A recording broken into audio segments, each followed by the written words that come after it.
You ready for part two? Let's get this sucker cracking. Hit it.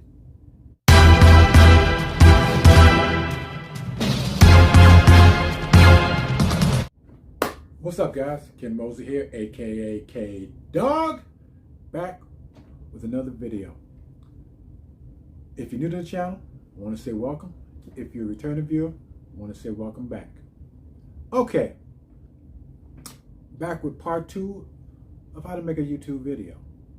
As I said in part one, all you need to start out with is your camera. Smartphone, camera, that. For reasons that I explained in part one. Now, when you're using your smartphone, first thing you want to do is locate the camera lens, which is right there on mine, and get used to getting that eye-to-eye contact. I know you've probably seen it, and I know you probably hate like me when you see people looking away. They're watching themselves. You need to watch the camera lens. Other than that, that's for your phone. Next, you need a tripod. Like I said in part one, everything depends on what type of video.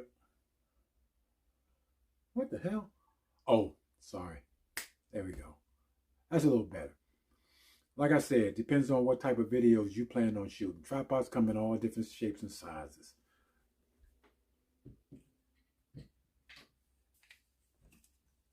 You can get your small one, cheap. You can get your octopus. They come in different sizes too. Or you can go with the big one. A little bit more expensive, but they do the job.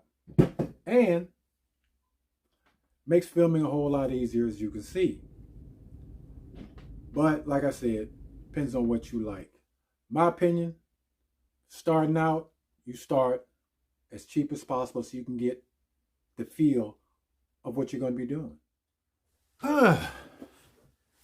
Next, you're going to need yourself a microphone. They too come in different sizes. You can check Amazon. You'll see all types of microphones. Like I said in part one, your audio is 50% of your video. So, check. You can get small, you can get big, you can get ones that hang on gimbals and all, but get yourself a good microphone. If you need, and like I said, if you need, you might get yourself a light. They come in all shapes and sizes too. Me, I got my nice little small light just like this. Came with my vlogging kit. Or some people who do makeup videos, they use ring lights. Not bad. You can buy them on Amazon. You can get them at a lot of different stores, Walmart, all of them. Little ring light. Or you can also go yourself one of these. My suggestion is you make sure that your light is a USB rechargeable. That way it's portable.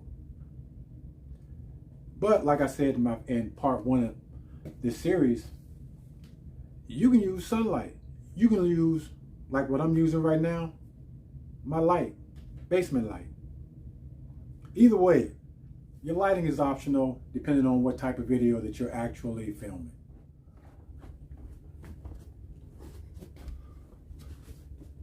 After that, last but not least, you're going to need some editing software. In my opinion, start small because there are a lot of them out there. Some paid, some free. Me, I started with, Filmora or Filmora Go. Got used to the mechanics of the software, and then I progressed to KineMaster, and that's what I'm using now to edit all my videos on my phone. So, my advice to you is, like I said, start small and work your way up. When you're starting out, everything, baby steps. Baby steps. Start small, work your way up as your confidence grows and your proficiency grows in making your videos, then all your little gadgets that you see that you may need, you'll figure that out, and then you'll buy what you need to buy piece by piece, instead of investing in a bunch of equipment that you find out you really don't need. So that's my video. End of part 2. This is Ken Mosley, aka K-Dog, wishing you good luck. Get out there and make your mark. Peace.